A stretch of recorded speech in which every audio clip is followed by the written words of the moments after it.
Essa fotografia que você acabou de ver pode até apresentar traços familiares com alguém que você conheça em Barras do Maratauã ou de Barras do Maratauã. É a representação do médico barrense José Coriolano de Carvalho e Silva. Ele nasceu no final do século XIX, foi levado para o Rio de Janeiro pelo tio que governou o Piauí na recém-instalada República, foi um dos primeiros governadores do Piauí, e José Coriolano teve a proteção e o privilégio da convivência com o tio. Ele se formou em farmácia, faria medicina posteriormente e se estabeleceria na cidade de Marília, em São Paulo. Ali naquela cidade, não apenas exerceu a medicina por devoção, mas também dedicou-se a atividades culturais e políticas. Ali, ele seria peça fundamental, em Marília, São Paulo, de um movimento cultural que resultou na criação da Universidade de Marília, instituição da qual foi o primeiro reitor. Prefeito em Marília na década de 40, ele também ocuparia assento na Câmara Municipal daquela cidade. Pois bem, o que nós vamos ler aqui é uma homenagem dupla. É uma homenagem tanto a José Coriolano de Carvalho e Silva, como também a José Carvalho de Almeida, patriarca de um número considerável de famílias de Barras, cuja descendência tem em Fernando Carvalho de Almeida um dos últimos nomes a empregar literalmente este sobrenome composto, este sobrenome na sua totalidade. Em 1949, José Coriolano de Carvalho e Silva publicaria no Almanaque da Parnaíba esta que é a mais longeva publicação cultural do Piauí, uma das revistas mais tradicionais de nossa história cultural, publicaria em 1949 um artigo de título O Último Carvalho de Almeida. Nós iremos ler o artigo publicado por José Coriolano de Carvalho e Silva nesta revista de 1949, de título O Último Carvalho de Almeida. Aqui está a capa do Almanaque da Parnaíba de 1949. Averiguar qual foi a existência das gerações que passaram. Eis o mister da história. O seu fim é a verdade Alexandre Herculano. História de Portugal, tomo primeiro, página 7, Lisboa, 1853. Vamos ao ensaio. Essa é a epígrafe aí. A história dos Carvalho de Almeida, ou Carvalho e Almeida, como alguns se assinavam, é bem curiosa. Às vezes, tendenciosamente omitida e desaparece ante o prestígio do nome fidalgo de Dom Francisco da Cunha Castelo Branco, segundo filho de Dom Antônio Castelo Branco e de Dona Maria da Silva, filho de Francisco Corrêa de Melo, quarto senhor de Belas. Com o correr dos anos, ela se deixa empanar pelas atividades políticas, pelas riquezas, pelo arrojo e pelo brilho da inteligência dos Pires, dos Rego, dos Borges, dos Lopes, dos Marreiros e de outros ramos entrelaçados. Pacatos, de pouca ambição, embora a maioria se caracterizasse como pertencendo ao biotipo longilíneo, próprio dos habitantes do norte Tejo, viveram os Carvalho e Almeida arraigado aos seus domínios feudais, num ambiente fechado e, com isto, perderam todas as oportunidades para uma existência mais feliz, mais eficiente, mais brilhante e mais útil à terra natal. Aquele imenso e rico território desabitado exerceu profunda e nefasta influência na psicologia dos descendentes dos conquistadores. No norte, tentaram manter os costumes da metrópole e fracassaram, embora enriquecessem e vivessem folgadamente durante várias gerações. Mas a riqueza não tardou a se evaporar.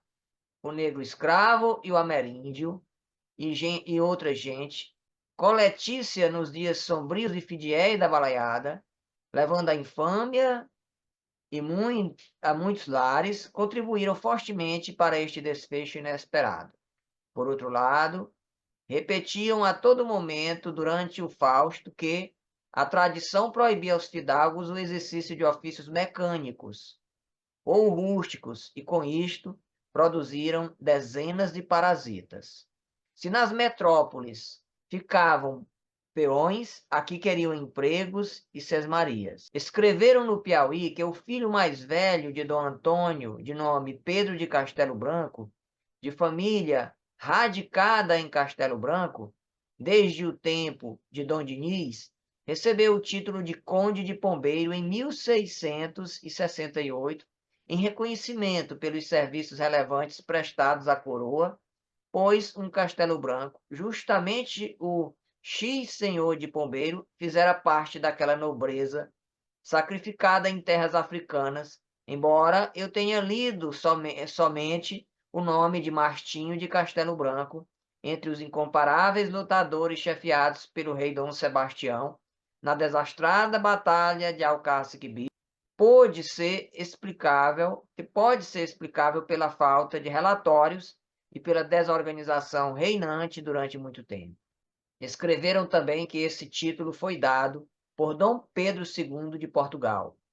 Entretanto, um fato interessante da história portuguesa vem modificar essa informação, a menos que o engano seja de certos comentadores.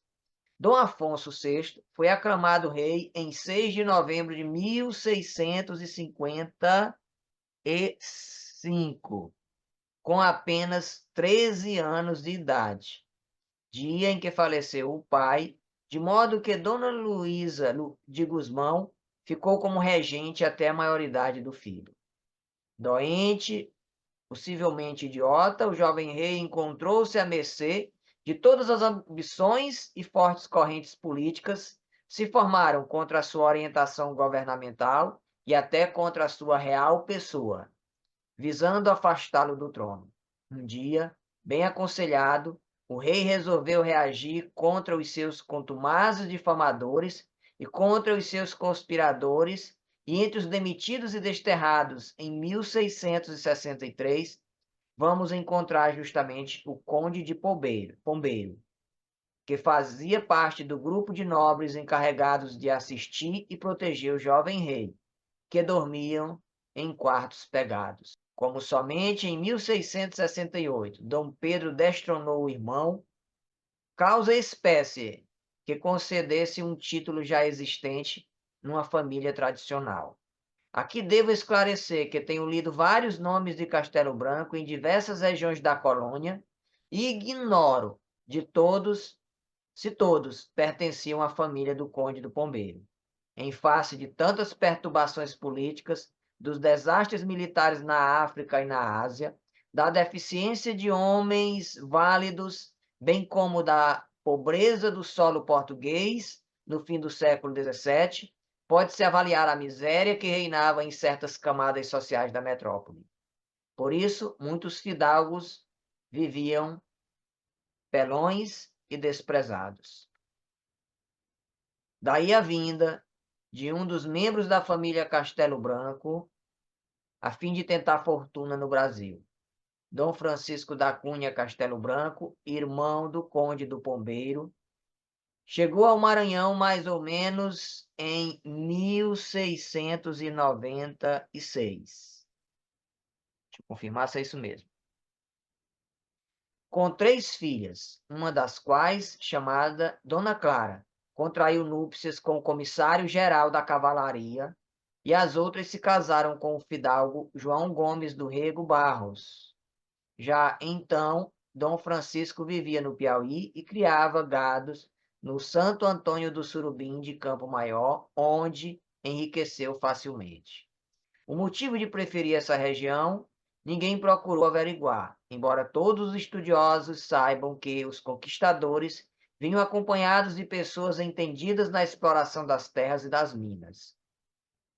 De Manuel Carvalho de Almeida e Dona Clara vieram os seguintes filhos: Francisco da Cunha e Silva Castelo Branco, que se casou com sua sobrinha Ana Rosa, filha de Antônio Carvalho de Almeida, Belchior, Manuel de Almeida, Ana Eugênia, Arcângela Cunha, Clara da Cunha Castelo Branco, que se casou com João Borges Leal, português rico, que se estabeleceu em União, Isabel da Cunha Castelo Branco, que se casou com o português Manuel da Cunha Carvalho.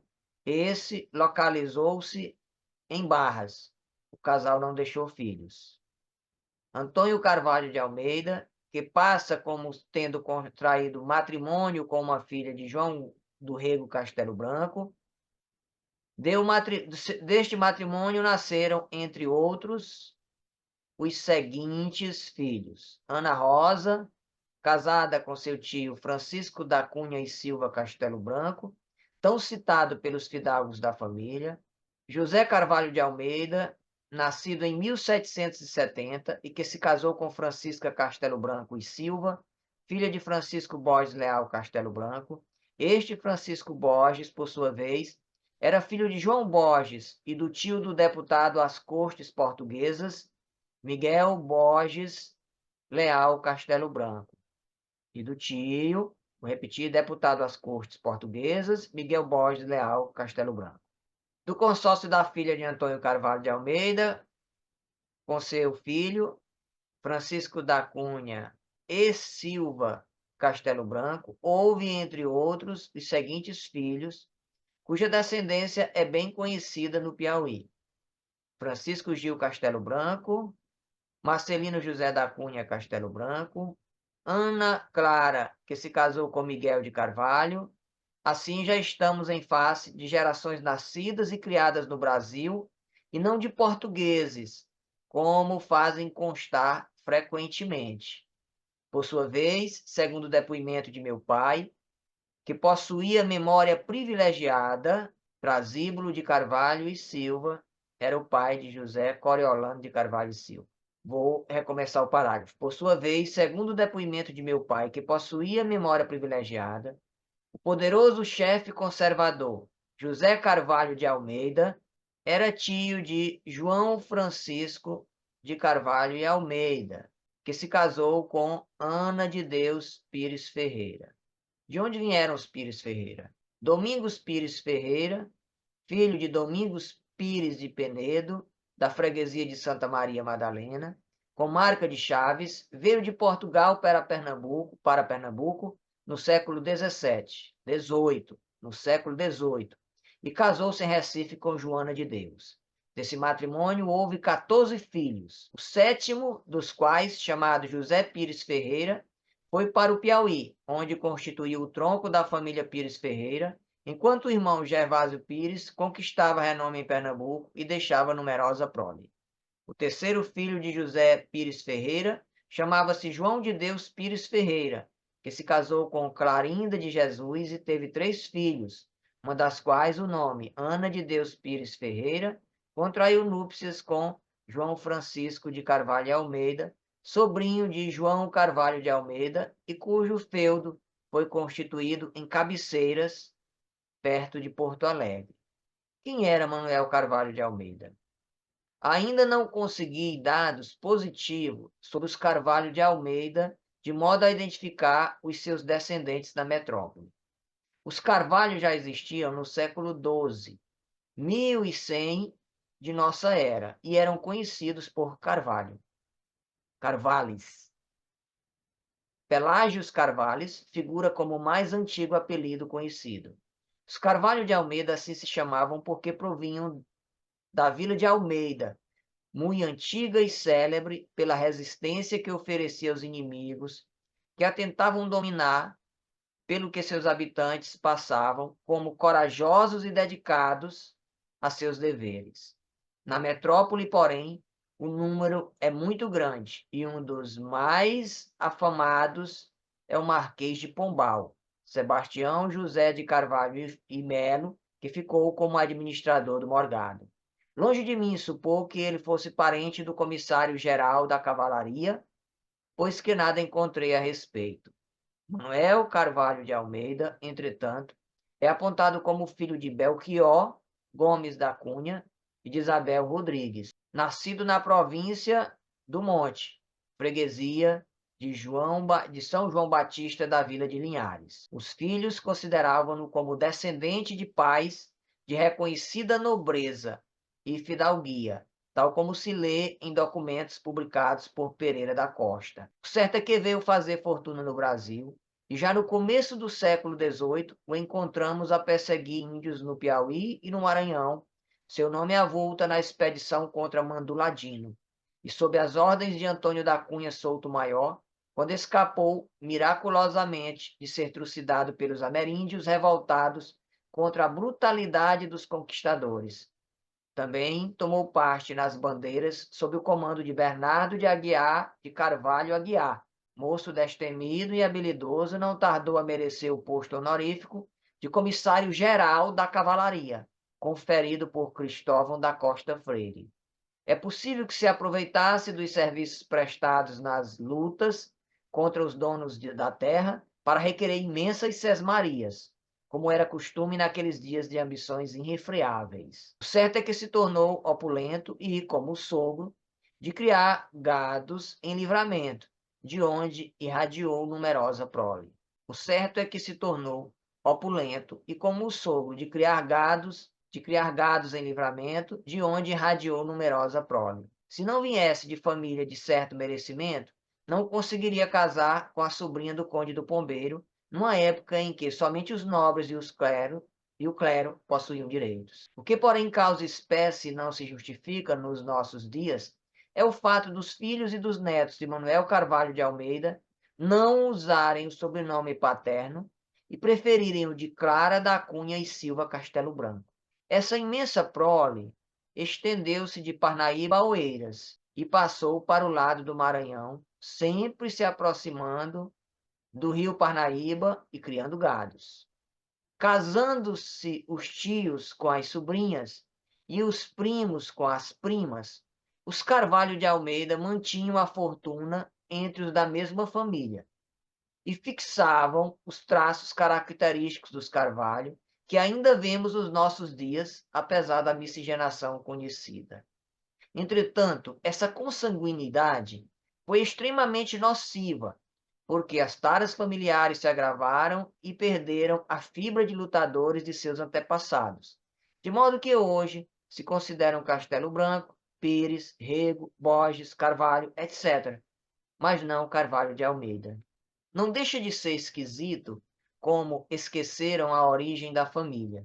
Chegaram a afirmar que, sendo Dona Clara sobrinho de um conde, podia, não havendo varonia na irmandade, transmitir o sobrenome de Castelo Branco aos filhos e netos, em vez do marido, que não conseguira um título. Mas a explicação é outra, e entre nós, fatos concretos. Joaquim José da Silva Xavier, alcunhado o Tiradentes, hoje herói nacional, era filho do boticário Domingos da Silva Santos e de Antônia da Encarnação Xavier. Em vez de Silva Santos, o nosso Tiradentes preferiu chamar-se Xavier. Clóvis Bevilacqua assim se manifestou em 1927. O nome civil não constitui um bem jurídico, porque não é coisa susceptível de aproximação em nossa sociedade. O nome individual, o que se inscreve no registro civil e os cristãos recebem no batismo, é sem dúvida um modo de designar a pessoa, mas pelo fato de ser essa pessoa um nome, de ter essa pessoa um nome que a individualiza, não se segue que possa impedir outra de o escolher para si. Nem tão copiosa é a nossa onomástica para tornar possível esse exclusivismo. o nome de família, o cognome, o gentilício dos romanos e nome dos franceses ou nome dos alemães é uma indicação mais precisa da pessoa. Porém, se é comum aos membros de uma família, não é um direito pessoal exclusivo. Depois, no Brasil, pelo menos, se as famílias se honram em conservar e zelar o nome de seus antepassados, há muita escolha arbitrária de sobrenome que seria vexatório e inútil impedir. Foi essa escolha arbitrária que predominou no Piauí, máxime depois das lutas de Fidié e da Balaiada. Por isso, os Carvalho de Almeida estão deixando de ser Almeida e breve hão de se chamar mais Carvalhos. Ainda recentemente, Armando Matos, autoridade português em genealogia, escreveu o seguinte: porém, em Portugal, as normas tradicionais da sua Constituição sofreram grande quebra, e esse fato causa, às vezes, graves perturbações na lógica destes estudos das linhagens humanas. É frequente um indivíduo não usar o apelido do pai e do avô, ou denominar-se só com o apelido materno, ou até usar de um ou mais que sejam diferentes daqueles que distinguem qualquer deles. Também no século XIX surgiu a moda francesa, organizando-se os nomes de maneira diferente do que era tradicional. Assim se explica, à luz da genealogia, o que ocorreu no Brasil com os descendentes de Manuel Carvalho de Almeida. Fernando Carvalho de Almeida. A segunda filha de João de Deus Pires Ferreira e de Clarinda de Jesus, chamada Ana de Deus Pires Ferreira, contraiu núpcias com o sobrinho do chefe conservador, José Carvalho de Almeida, e que se assinava João Francisco de Carvalho e Almeida. Ainda não pude identificar o pai de João Francisco. Eu não estou aqui fazendo nenhuma correção à luz das conclusões que chegaram posteriormente vários genealogistas, vários historiadores e genealogistas que chegaram a novas constatações sobre a completa descendência de José Carvalho de Almeida, entre os quais está João Francisco Carvalho de Almeida. Eu estou lendo aqui o artigo, e me permitam aqui essa digressão, sem fazer nenhuma atualização, embora me sejam vivas essas leituras, eu não estou aqui fazendo nenhum reparo no texto de José Coriolano de Carvalho e Silva. Digo reparo, com acréscimos de informações que hoje são sabidas em função dos estudos de Gilberto de Abreu Sodré Carvalho, Edgardo Pires Ferreira, Valdemir Miranda, Reginaldo Miranda da Silva e outros pesquisadores que têm na genealogia, uma das bases de seus estudos na construção do processo de colonização do Piauí a partir dos assentamentos humanos de famílias em dadas regiões. Mas eu vou avançar então a leitura. Estou fazendo aqui esse comentário porque nós não estamos reparando o texto de José Coriolano de Carvalho e Silva. Isto é uma homenagem. Ler esse texto, que é antológico, é um texto basilar, é uma forma não apenas de mostrar essa outra faceta de José Coriolano de Carvalho e Silva, como também de criar as condições para que esse texto possa circular e suscitar novos olhares, suscitar curiosidade, motivar outras pessoas a que busquem informações que traduzam sobre a identidade da cidade de Barras. Desse patrimônio, nasceram 14 ou 16 filhos do feudo Cabeceira. perto de Porto Alegre, hoje Luzilândia. Eu não vou aqui fazer nenhuma também comentário a essa localização geográfica. Como Dom Francisco e Manuel Carvalho de Almeida, João Francisco pacatamente criava gados e se dedicava à lavoura, amparado no braço escravo e no prestígio da família. Até então, todos seguiam o costume de deixar o trabalho da fazenda aos escravos. Após a abolição da escravatura, o feudo continuou a prosperar graças ao espírito de iniciativa de Ana de Deus. Fernando foi um dos últimos rebentos dessa velha estirpe de fazendeiros e nasceu em 5 de maio de 1964. Não deixava de ser esquisito como esqueceram a origem da família. Criou-se na fazenda sob a vigilância constante de sua mãe, que era de espantosa atividade e de impertinente autoritarismo.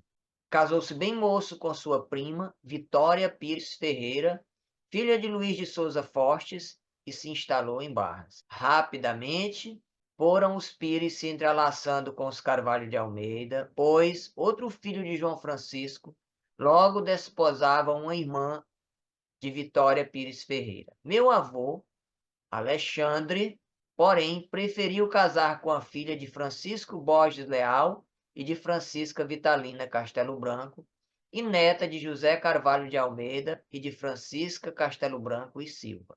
Dos filhos de Fernando, apenas um se assinava Almeida, que é o Dr. José Pires de Almeida, médico em São Paulo.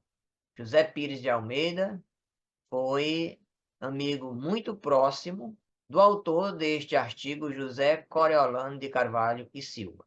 Em sua escrivaninha em São Paulo, Dr. José Coriolano de Carvalho, conservava fotografias da família de José Pires de Almeida. Os outros têm o sobrenome de Pires de Carvalho. Diga-se passagem, José Pires de Almeida seria, portanto, primo de sua mãe, Filomena Rosa de Carvalho. Os outros têm o sobrenome de Pires de Carvalho. Como os casamentos em geral se têm processado entre primas, mesmo nos nossos dias, não deixava de ter razão o velho Marechal Pires Ferreira, quando, acusado de manter um clã em plena república, sentenciava nas rodas políticas do Rio de Janeiro. No Piauí, quem não é Pires é xícara. Fazia menção ao tronco familiar dos séculos XVIII e XIX, cujos ramos se espalharam pelo estado inteiro, de modo que seria difícil nomear alguém para um cargo público que não fosse seu parente. Entretanto, ninguém mais se recorda do comissário-geral de cavalaria. Fernando, porém, cresceu apegado à tradição e morreu Carvalho de Almeida. Apenas não se dedicou exclusivamente à criação de gado. Durante muitos anos, sentia-se orgulhoso em dizer que era o maior negociante da comarca de Barras. Lembro-me de sua magnífica loja, sempre bem afreguesada. Parece que ainda estou vendo sua admirável atividade como maquinista de algodão, e somente agora compreendo por que acabou tão pobre. No estado de São Paulo, acompanhei a tragédia do algodão e pude observar como o produtor e os pequenos maquinistas ficam desamparados em face da ganância dos tubarões e dos exportadores ditosos. No meu consultório e nos sítios, vi muita gente revoltada, sem ter a quem recorrer quando vendiam o fruto de seu labor mais barato do que o custo da produção. Isto em São Paulo, que não acontecera num estado pobre, de pouca população e de organização comercial medieval. Recordo-me também de que todas as noites Fernando Carvalho tomava café e cavaquear em casa de meu pai. Numa das criscas econômicas tão frequentes do Piauí, Fernando liquidou a firma e ficou reduzido a uma mísera quitanda. Era a decadência. Era o fim de uma longa estrada de sofrimentos, de imprevidência e de desorganização do meio social. Velho, doente e pobre e sem amparo, nunca desanimou, nem esqueceu a arrogância dos tempos de moço e dos seus orgulhos antepassados, mesmo quando a política teimava em entorpecer o progresso do Estado. Longos anos se passaram, que deixei a terra natal, e quando o vi em dezembro de 1947, parecia mais uma múmia. Baixo, magro, empertigado, mantinha os mesmos hábitos da idade madura. Fiz-lhe um apelo para que me contasse suas preocupações, a fim de que o filho ausente soubesse a verdade. Quando percebeu que eu estava ciente de seus segredos e de sua decadência, narrou-me que continuava rico e logo se retirou, erecto e indiferente, que se passava em torno de nós, ao que se passava em torno de nós. Poucos dias depois, adoeceu gravemente. E tive de socorrer como médico o mais antigo amigo de meu pai. Estava acabado, só tinha pele e ossos. Ia rapidamente perdendo a noção das coisas, alimentava-se mal. Melhorando, fui levar-lhe minhas despedidas naquela casinha tão humilde e que outrora conheci, cheia de conforto e de alegria. Em vez de se mostrar contente e abraçar o neto de um irmão, Fernando Carvalho de Almeida era seu tio-avô. Era tio-avô de José Coriolano de Carvalho e Silva. Posto que seu avô, Alexandre Carvalho de Almeida, era irmão de Fernando Carvalho de Almeida. Olhou-me secamente e perguntou, como velho negociante: quanto lhe devo? Depois mandou recomendações especiais para o filho. Naqueles últimos arrancos de vida de um antigo ricaço, estampavam-se o orgulho e o brio das velhas famílias feudais dos séculos XVIII e XIX. Nada de favores, nada de humilhações, nada de fraquezas pecuniárias. Os fidalgos estavam pelões, mas não se lamentavam. Entretanto, aquele tio-avô não podia pagar os serviços do médico assistente, tão arruinado se encontrava. Mesmo assim, queria repetir as palavras do famoso rei de França. Tudo se perdeu, menos a honra. No dia 4 de janeiro deste ano, Fernando deixava de existir. Aos 84 anos de idade, desaparecia o último Carvalho de Almeida do estado do Piauí. Ele também fora pires e xícara, na pitoresca expressão do senador piauiense. Marília, abril de 1948.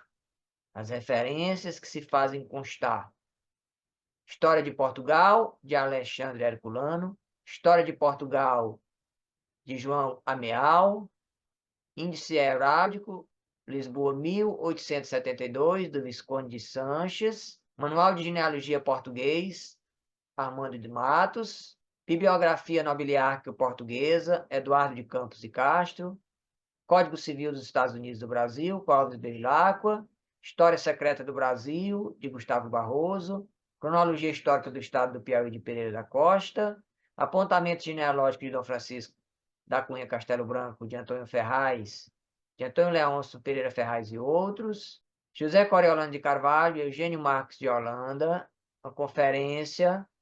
Aqui nós temos uma conferência de 1942, feita, portanto, por José Coriolano de Carvalho. E aqui está, então, o artigo que José Coriolano de Carvalho e Silva, homem de profunda sensibilidade, conhecedor de suas raízes, amante de sua terra natal, fez para que se registrassem informações preciosas sobre o processo de assentamento humano em Barras e sobre o lugar dos Carvalho de Almeida nesse processo. Há, nesse artigo, uma fotografia Fernando Carvalho debaixo da velha mangueira em frente da casa de minha mãe. Ou seja, a casa de sua mãe era exatamente a casa ao lado da casa paroquial. Ali era a casa de Trasíbulo de Carvalho e Silva e Filomena Rosa de Carvalho. Fechamos com esta imagem que você acompanha de Fernando Carvalho de Almeida, o último Carvalho de Almeida. Friso novamente, fizemos questão de não fazer reparos no artigo, reparos no que tange ao enlaçamento familiar, ao lugar de João Francisco Carvalho de Almeida na conjuntura desta família, nem de eventuais informações outras que hoje são sabidas e que não se fazem constar nesse artigo antológico e pioneiro. Obrigado por ter nos acompanhado.